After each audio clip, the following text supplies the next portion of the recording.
Hi guys, and today I've got for you the Mazda CX-30. What is a Mazda CX-30? Well, it's basically a compact crossover SUV type thing that's based on the Mazda 3 hatchback. Now, it was designed to slot beneath the larger CX-5 and just above the CX-2, which was based on the Mazda 2, but I think the CX-2 is no longer sold here. So why didn't they just call it the CX-4? Well, because Mazda already has a car called the CX-4 sold in China, which is a very different vehicle to this one, hence CX-30. Now this car is actually 7 centimeters shorter than the Mazda 3 hatchback and 10 centimeters taller. Prices for these start at around £23,000 and they go to just over £34,000. Now this comes as a front-wheel drive, but there's also an all-wheel drive that's available, I think, in the higher of the two grades in the model lineup.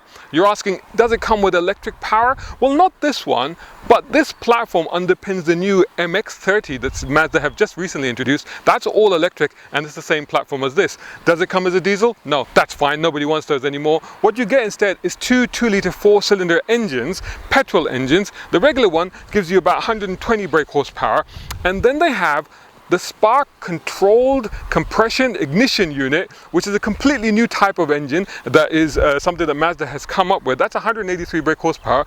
The idea behind that controlling the compression ignition system on the engine is that you're supposed to get the performance of a petrol car but the fuel economy of a diesel. So that's the engine that we have here, mated to a 6-speed manual and of course front wheel drive on this car. Now this is the mid-range spec. It's a Sports Lux. Now the Sports Lux with 120 brake horsepower is priced about starts at 25,500. This one is 27,600. Add-in options that are on this car, which I'll tell you about when I get inside, is 28,600 pounds.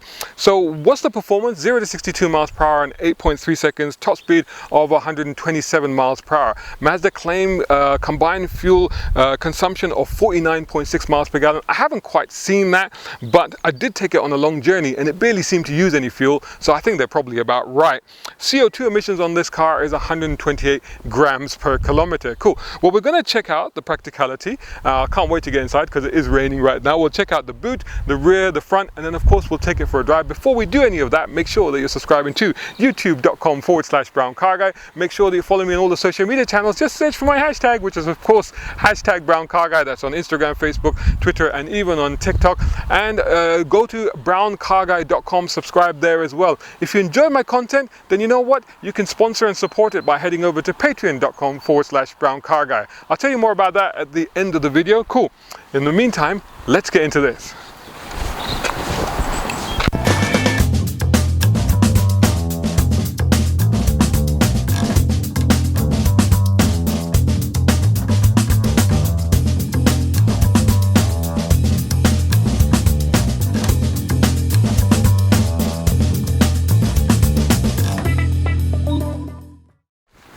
So let's check out the boot of this thing. Before I do that, I have to say I really like the styling of this car. It's really stand out. It's got that side concave thing on the flanks the same way the Mazda 3 does, but kind of in reverse on this car. But it certainly stands out when it comes to this class of compact SUVs. I like the rear too, especially these sort of afterburner taillight effect that they've got there as well. So to open the boot, you press the button under there. It's powered on this car. Once you open it, you find that there's a floor that is as level with the lip of the boot itself. You're looking at that thinking, is that a lot of space? Well, it's got 430 litres of space like this. Put the seats down, you've got 60-40 split folding seats, and it's 1,406. Now, there is a secret here in that you can get a lot more room in here, and I have used that to some effect, and I think it's quite capacious for a car of this type. Normally, you get a floor where you can move the floor and fold and slide it down. This one's a bit different. This one has a folding floor that comes apart, so you take that out of there, you can lift this up, and that actually gives you a bit more depth, so it gives you a bit more room to carry stuff. There's also a couple of hooks and a light on this side as well. Underneath the floor, you have some compartments there where basically you've got a tire repair kit and some tools and stuff like that. But you could maybe store some extra things if you wanted to. So that's what you get down there. That's quite easy to reinstall and put that back down there. So that's quite handy. Let's see what the rear passenger space is like.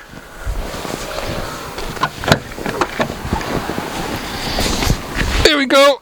Okay, so here we are in the back. of the Mazda CX-30. Getting in wasn't too bad. It wasn't too much of a problem once I swung my legs in. Now, however, this is a little bit more cramped. Keep in mind, this is a driver's seat. It's set for my driving position. I am, of course, 6'2" with long legs, so I'm taking up a fair bit of room here. So considering with that in mind, knee room is not too bad because this bit here is quite soft and scooped out, so that's not an issue. But down here, this bar is sort of just touching my shins a little bit, so that's a little bit tight, but room for the feet is no issue. There's plenty of room to wiggle your feet around. That's not an issue. Headroom's not too bad. I would say that I could probably do half an hour to an hour like this. Any longer than that, I would find this quite cramped and difficult. I think that for normal sized adults, it should be okay. Certainly for children, it shouldn't be a problem. In fact, in America, they do market this car as a family car for younger families. So that's the idea behind that. So over here, you do get an armrest with two cup holders, Isofix Chelsea anchor points, nice bit of trim here in the middle. It's cloth trim on this car, of course. Not too bad here. There's speakers here, there's a grab handle, ceiling lights, and two vents here as well, but no USB or power supplies. I assume you have to pull the cable in from the front. The car is making strange noises because it's got a lot of safety kit in it and stuff like that. So we'll have to see what that's all about. Anyway, let's get into the front where we can actually check that.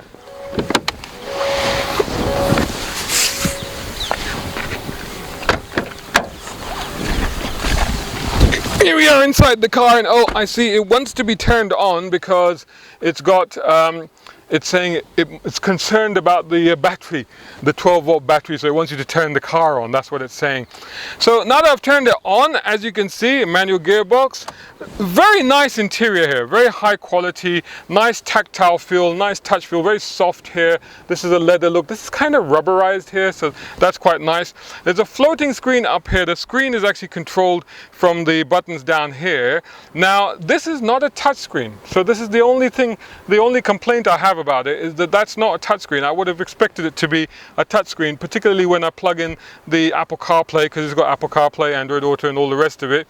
And you can't do that. You have to control everything from down here, which, you know, is possible, especially because it's got the shortcuts here, you know, such as the home button and the nav button, you know, and the music button. So it all comes up on there, so that's pretty easy to use, but I think they should have made that touchscreen. Anyway, the volume control is down here. There's a shortcut button down here as well, so your favorites and things like that.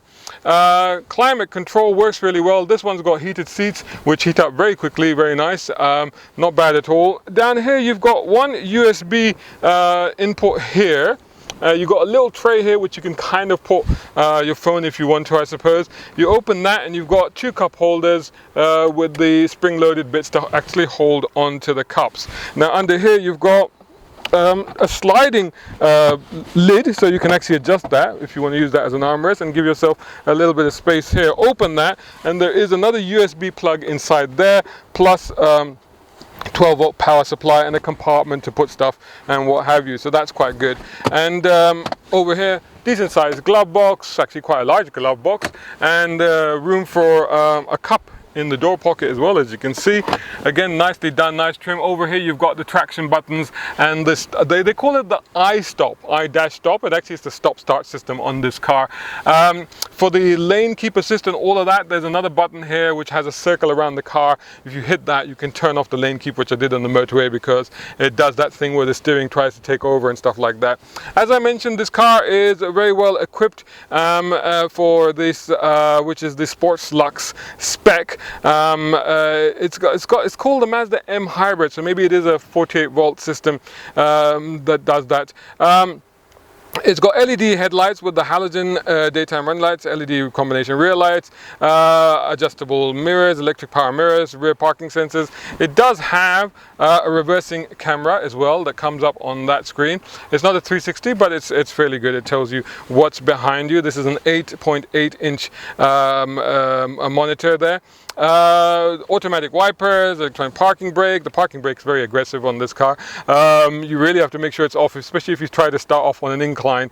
Even though this looks like normal dials, the center part is actually digital, which is very well done because it looks like an actual analog dial, but it is actually digital, and you can go get some of the information by pressing the button here on the steering wheel. It's got all the controls here. It's got active cruise control as well from here, and you can just scroll through that, and your trip meter button is here, which is unusual now in a modern car.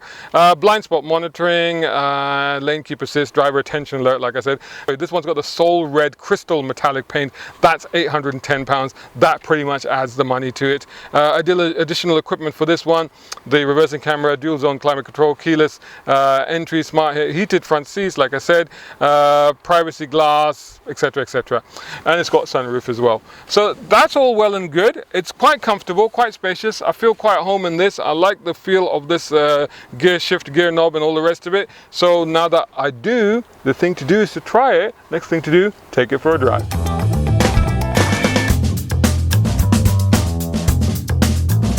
Right then, so here we are in the CX-30. Now, you do feel that it's a little bit higher. I mean, we're not talking super SUV levels here, but a little bit, you do sit a little bit higher than a hatchback, so you've got slightly better vantage point and you can see over smaller cars and stuff like that. The visibility all around is good. Like I said, it's got a reversing camera on it as well for parking and stuff, but it hasn't been an issue. Mirrors are well placed and easy to use, not an issue at all. Ride around town is actually very good. It's been very, very smooth. You can certainly feel the tarmac, but not in any jarring way or anything like that. In fact, to be honest, I would say that compared to quite a few compact SUVs that I may have tried recently, this one is actually, I would put this in the good rating, slightly above average in that field. I think that they've done a pretty good job at how they've set this car up. The interesting thing about this car, of course, is the engine and how does that respond. It's got 183 horsepower. To be honest with you, it doesn't feel like 183 horsepower. At least not driving it around town. That's for sure. Gear changes are good. I've driven on a motorway, and again, it's smooth and no problem at all. It does have active cruise control, and that works really well. Sounds good. Sounds better on the go than it does when you start it up.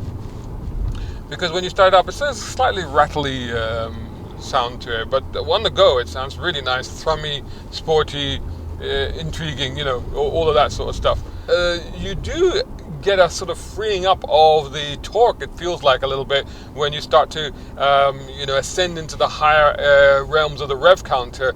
So that's interesting. That's where the engine starts to come alive a little bit. But having said that, it's pretty tractable at low speeds. What you want, there's a great manual gearbox on this car, which you can even heel and toe just about. My feet are a little bit clumsy, but just about you can manage it. But it's a great gearbox. It's very smooth shifting, just the right amount of notchiness, 6-speed, you never miss a gear or anything like that. So it's quite good.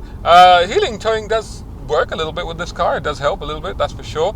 The other thing to say is the steering is very well weighted.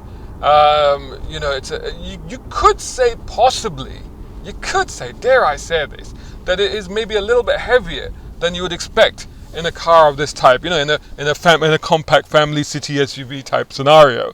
But it's of a weight that I personally quite like. To me, this is very nice. There's no sport mode or anything like that I can find on this car, so there's not like you can switch it up into anything. So it's inherently as it is. I would say one thing about this car in the sense that, the gearbox, the fact that there's no sports mode, even down to the screen not being a touch screen, is that, even though this car is not an old car, it was introduced, at the beginning of last year, but there is definitely a sense of old schoolness about it, which I like, to be honest. I like that. I feel a kind of connection with the car through the heavier steering, through the manual gearbox, through being able to try to figure out if I can master the heel and toe in this car and stuff like that. This is all stuff that really you shouldn't be saying when you're sitting in a family SUV, but I am saying it because that's how I'm connecting with the car. And that's not to say it doesn't have lane keep assist and it has all the safety features and all the rest of it, you know. It's got all of that stuff on it. So I say it's old school in feel, not old school in technology, or not old school in engineering. I mean, its quality and stuff is absolutely amazing on this thing.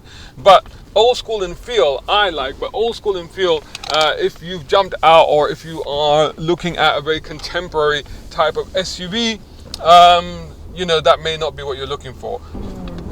Oh, nice. Okay, so yeah, you really, when you start to work the revs, oh, it turns in and holds really nicely, even on this kind of, you know, not quite smooth tarmac. But, you know, now that we're moving, man, it is coming alive. Oh, we are flying over these bumps, quite literally, but not really a problem at all. Brakes are very good, very reassuring. Turning is very grippy. This is a front-wheel drive version only, but it responds really well at the steering. Turning is good. That, you know, the suspension is just soaking stuff up really well, despite the fact that we are moving, we are getting thrown around, but it's just coping with it really well and giving a lot of confidence at the same time. Brake side, like I said, they're linear, not too bitey, very well judged. They do just as you would expect them to do, so that's very, very good. I like the way they've set that up. But the steering, again, you know, there's a bit of feel here, you know. It's quite good in that sense. There you go, you can heel into it when you want to. You need to really push the brake pedal down right at the end bit, but the initial bite is pretty good and the movement is pretty linear. It's just like, you know, if you really want, it is a bit wet and slippery at the moment, as you can probably see. But just being able to do that with the throttle powering through the corner, yeah, it just held the line, no problem at all. So really, really good. Steering is a little bit lighter at speed. I could do with a little bit more weighting up. It seems to keep its consistency throughout. That's what it seems to be doing. But one thing I have to say is you got to rev it. 5,000. 6,000. Okay, red line 6.5 is when it comes. The limiter sort of kicks in at that point, but otherwise, you know, it keeps going. And the rev limiter doesn't kick in abruptly. It just kind of, it's a dampening sort of effect more than anything else. Oh wow! Okay, yes, it's an enthusiastic car. It likes to punch it through the gears, and it will enjoy that. That's when so this is an interesting car. It's an interesting car in the sense that it's almost got that twin personality thing, the split personality thing, where it's doing the you know, the competent, serious, dutiful family runabout thing, but at the same time it's doing the hey, you want to have a little bit of fun, let's do this. It's also doing that sort of stuff as well. So there you go. There's our review of the Mazda CX-30, and a car that is good looking, reasonably practical, not the most spacious, but comfortable, high quality, feels like it would last, feels that it's robust, undoubtedly will be reliable, but at the same time would be quite entertaining and enjoyable to drive and to own. So there you go. Let me know what you think about the Mazda CX-30 in the comments above below elsewhere, and see you in the next video. Hope you enjoyed that video. If you did, make sure you're subscribing to youtube.com/browncarguy and hit the bell icon and turn on notifications so you don't miss any of my videos. Whilst you're at it, subscribe to browncarguy.com and follow me on social media by just searching for my hashtag. That's on Instagram, Facebook, Twitter, and even on TikTok. If you love my content, then please consider sponsoring and supporting it, and you can do that over at patreon.com/browncarguy. And you know what? You can use my platforms to promote your product, service, or brand. My YouTube channel is now closing in on 3,000 subscribers as I record this. Total views are nearly 500,000, and the reach just over the last month is nearly 1 million. So join these amazing people as my patrons, including Mohammed Humaid in the UAE, Partha in India, a tech guru and social media consultant. Find him on parthans.com. Tom Conway Gordon here in the UK, Isaac Beauchard in the US. He's got some great deals on cool cars at bespokeautos.com. Reza Adil, check him out at Alizadeh Cigars on Instagram. Mohammed Qasim, business consultant. You can find him at wehms.com. Siraj Abbasi at Tiles Italia on Instagram for luxury floor and wall tiling. Mark Waddell in Canada. Zach Kogiani, a globe-trotting pilot with amazing images for sale at zachkogiani.com. And last but not least, my school champ Shaheer Hakki. Thanks for watching. More cool vids on the way. Catch you again in the next one.